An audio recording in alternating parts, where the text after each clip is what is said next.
Wal asbabul jalibah li mahabbatillahi ta'ala asyratu asya.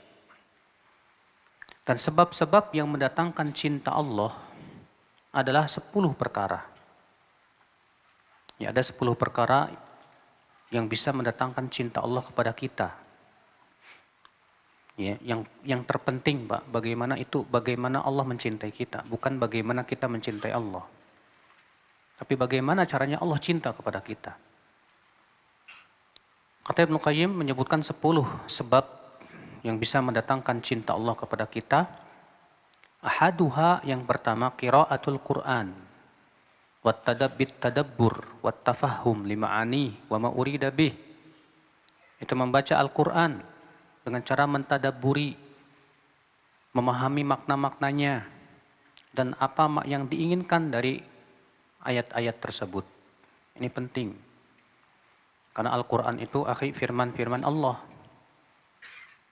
Dan tidak mungkin kita bisa memahami dan menimbulkan cinta dari firman Allah kecuali dengan mentadabburinya. Dan Allah memerintahkan kita untuk mentadabburi Al-Quran. Allah berfirman, afala yatadabbaruna al-Quran am ala qulubin aqfaluha. Tidakkah mereka mentadabburi Al-Quran?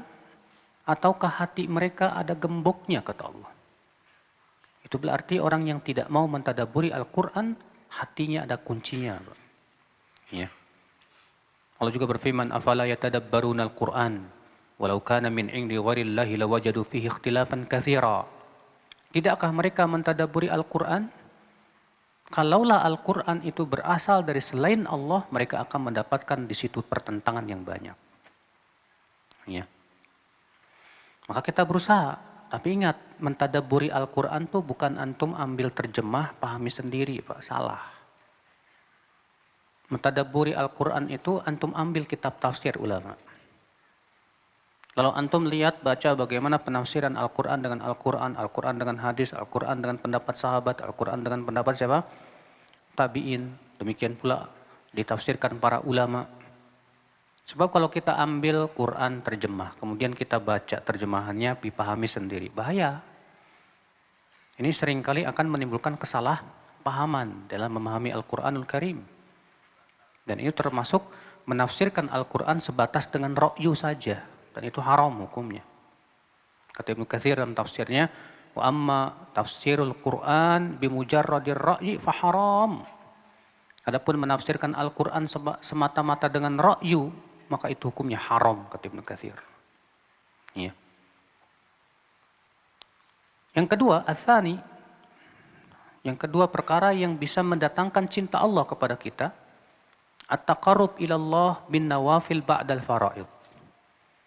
Itu mendekatkan diri kepada Allah dengan melaksanakan ibadah-ibadah yang sunnah. Ya, setelah ibadah-ibadah yang wajib.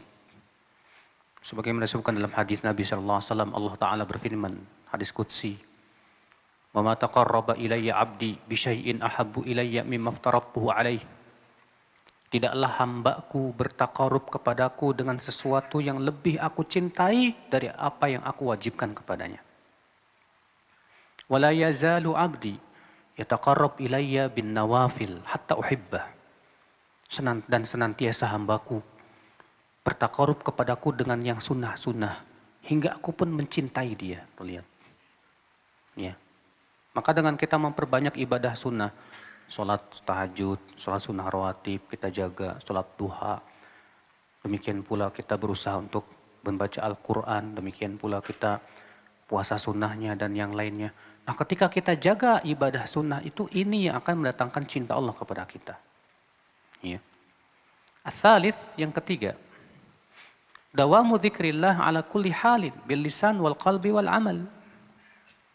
Yaitu senantiasa berzikir kepada Allah di setiap keadaan. Ya, dengan lisan, dengan hati, dengan perbuatan. Allah berfirman, fadhkuruni adzkurkum. Hendaklah kamu ingat kepadaku, niscaya aku akan ingat kepada kamu. Ya. Maka kita dawamkan zikir. Zikir itu dengan apa? Lisan.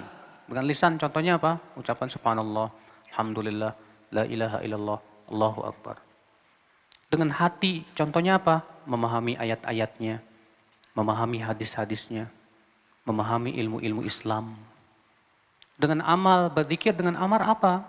Kita beramal dalam ketaatan. Ya, itu zikir semuanya.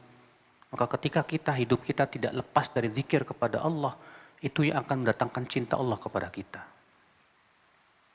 Yang keempat, ar-rabi'. Ithar ma yuhibbuhu Allah ala ma yuhibbuhu al-'abd 'inda tazahumil mahabbatain. Ketika bertabrakan antara cinta Allah dengan yang kita sukai, maka kita lebih mendahulukan cinta Allah. Ya. Ini ada pengajian, tapi pas jadwal sinetron gimana Mas? Antum lagi seneng sama ya sinetron misalnya, udah nggak ada manfaatnya, banyak musiknya, banyak ceweknya, dosa lagi. Atau misalnya antum lagi gandrung nonton sepak bola, final, Piala Champion. Ya. Tapi ini ada kajian gimana ini? Adzan terdengar, waduh. Nah, terkadang kita lebih mendahulukan apa Pak? Cinta kita dibandingkan dengan cinta Allah Subhanahu wa Ta'ala. Tapi ketika kita lebih mendahulukan cinta Allah daripada cinta kita, maka itu yang mendatangkan cinta Allah kepada kita.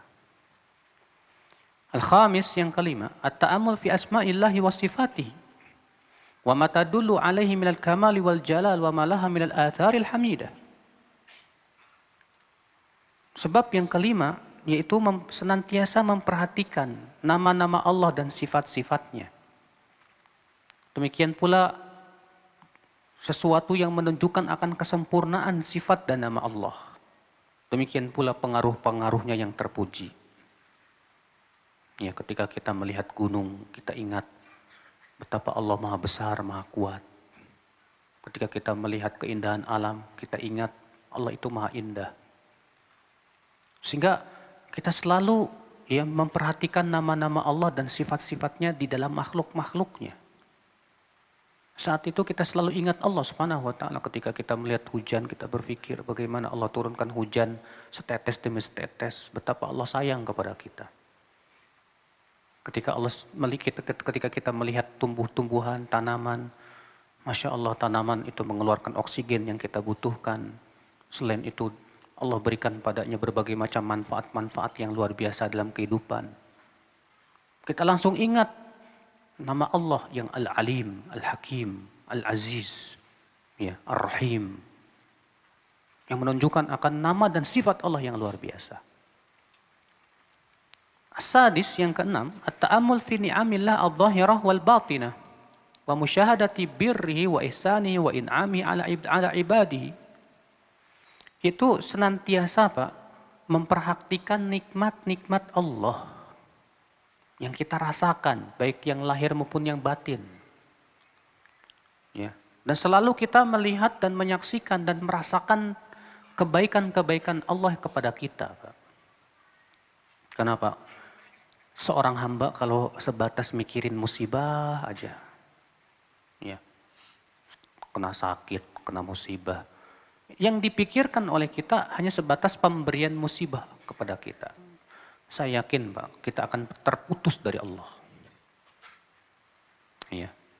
Ketika kita berdoa, kita ingat ada doa saya yang belum dikabulin. Nah, akhirnya apa? Kita nggak jadi berdoa. Karena takut nggak dikabulin lagi. Kenapa? Yang kita ingat belum dikabulkan satu, padahal yang sudah dikabulkan mungkin ratusan. Tapi kok yang diingat itu yang satu itu, Pak. Makanya Al-Hasan Al-Basri ketika menafsirkan firman Allah, Innal insana li rabbihi lakanud. Sesungguhnya manusia itu kepada Allah kanud. Apa itu kanud? Walladzi ya'uddul masaib wa yansal ni'am. Itu orang yang senantiasa menghitung-hitung musibah dan melupakan nikmat-nikmat yang Allah berikan kepada dia. Allah ya akhi, kalau kita selalu mengingat musibah, kita akan putus dari Allah. Tapi ketika kita selalu mengingat berapa banyak nikmat yang Allah berikan kepada kita, di situ akan muncul rasa syukur. Makanya lihat di dalam doa Sayyidul Istighfar. Abu ulaka bi ni'matika alaihi wa abu bi dzambi faghfirli. Abu'u laka bi ni'matika alayya, ya Allah, aku kembali kepadamu dengan membawa nikmat yang Engkau berikan kepadaku. Wa abu bi dzambi, dan aku kembali dengan membawa dosaku. Ampuni aku. Lihat, sayyidul istighfar itu ternyata mengandung dua perkara yang agung, Pak. Yang pertama, mengakui akan nikmat yang Allah berikan kepada dia. Yang kedua, mengakui akan dosa-dosa yang kita lakukan kepada Allah. Maka kalau kita melakukan dua perkara ini, Pak, ini akan mendatangkan sesuatu yang dahsyat dalam kehidupan. Makanya banyak-banyak kita selalu banyak ingat nikmat-nikmat yang Allah kepada kita ini banyak sekali. Ya. Jangan yang kita ingat-ingat cuma musibah, musibah, musibah. Lupa kepada nikmat. Ya. As-sabi, yang ketujuh. Inkisarul qalbi baina yadayillah wa iftiqaruhu ilaih. Hati kita senantiasa tunduk kepada Allah dan selalu fakir akan rahmat Allah dan ampunannya. Di mana hati kita selalu tunduk kepada Allah. Ya. Maka ketika hati kita selalu tunduk, selalu ingin dekat dengan Allah, selalu ingin berzikir kepada Allah, selalu rindu ingin bermunajat kepada Allah. Demi Allah, itu menunjukkan Allah cinta kepada kita. Ya. Kita juga merasa fakir akan ampunannya, rahmatnya. Dan kita merasa diri kita hamba yang tidak memiliki apa-apa. Kalau bukan karena kekuatan dari Allah, kita tidak bisa melakukan apapun. Ya. Ats-tsamin, yang ke-8, al-khalwatu billah waqtan nuzulil ilahi hina yabqa thuluthul lailil akhir wa tilawatul Qur'an fi hadzal waqt wa khatmu dzalika bil istighfari wat taubah. Yaitu berdua-duaan dengan Allah di sepertiga malam terakhir. Demikian pula membaca Al-Quran di waktu tersebut, lalu diakhiri dengan istighfar dan taubat. Ya. Ketika kita malam, jam 2, jam 3, Bapak bangun, terkadang berat, apalagi kamarnya ber-AC, spring bednya empuk, istrinya cantik, wah udah mau bangun, ya berat rasanya. Tapi ketika kita bangun, Pak, kita tinggalkan semua syahwat kenikmatan tersebut, maka Allah kagum kepada hamba seperti ini. Makanya dalam satu hadis yang dihasankan oleh Syekh Al-Albani rahimahullah, ada dua orang yang Allah kagum kepada dia. Allah kagum. Siapa dua orang itu? Yang pertama, seseorang yang bangun di waktu malam, ia tinggalkan syahwat tidurnya, ia tinggalkan tempat tidurnya, kenikmatannya, demi untuk bermunajat kepada Allah Subhanahu wa Ta'ala. Maka Allah kagum kepada si hamba seperti ini. Ya. Yang ke-9,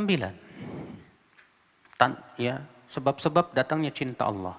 Mujalasatu ahlil khair was salah, al-muhibbina lillahi azza wa jalla, wal istifadati min kalamihim. Duduk dengan orang-orang yang saleh, yang mencintai Allah dan mengambil manfaat dari ucapan mereka. Ya. Karena duduknya kita dengan orang saleh itu Masya Allah, Pak, mengingatkan kita kepada akhirat, Pak. Duduknya kita dengan orang saleh itu manfaat banyak, Pak. Beda dengan orang yang kurang saleh. Walaupun penampilannya penampilan hijrah. Kalau duduk sama dia ngomongnya dunia aja isinya. Akhirnya kalau duduk di majelis dia, kita malah jadi cinta dunia. Ya. Nah seperti ini ya maaf-maaf saja Pak. Kurang bagus untuk kita duduk di majelis seperti itu. Teman yang soleh itu teman yang bisa mengingatkan kita kepada kehidupan akhirat. Teman yang soleh itu Pak, teman yang ketika kita salah, dia berikan faidah. Ketika kita tidak tahu, dia berikan ilmu. Ketika dia diberikan nasihat oleh kita, dia berterima kasih. Itu teman yang soleh. Yang kayak gini ini susah zaman sekarang, Pak. Ya. Al-ashir, yang ke-10. Al-ibtiad an kulli sababin yahulu bainal qalbi wa bainallah minasyawagil. Itu menjauhi segala sesuatu yang menghalangi hati dari Allah. Ya, segala sesuatu yang bisa menghalangi hati dari Allah. Banyak Pak zaman sekarang. Di zaman sekarang ini banyak sekali yang menghalangi hati kita dari Allah. Apa coba contohnya? Medsos, Facebook, WhatsApp, apalagi, ya, Telegram. Terkadang seseorang bisa berjam-jam di depan HP. Ya, mending yang dibaca itu tentang ilmu, share-share yang bermanfaat. Ini enggak. Cuma nonton YouTube toh. Ya. Entah yang ditonton juga enggak tahu. Akhirnya apa? Akhirnya dia lebih asyik nonton YouTube dibandingkan baca Quran. Antum kalau sudah merasa asyik dengan nonton YouTube, enggak bakalan asyik antum zikir kepada Allah. Coba aja.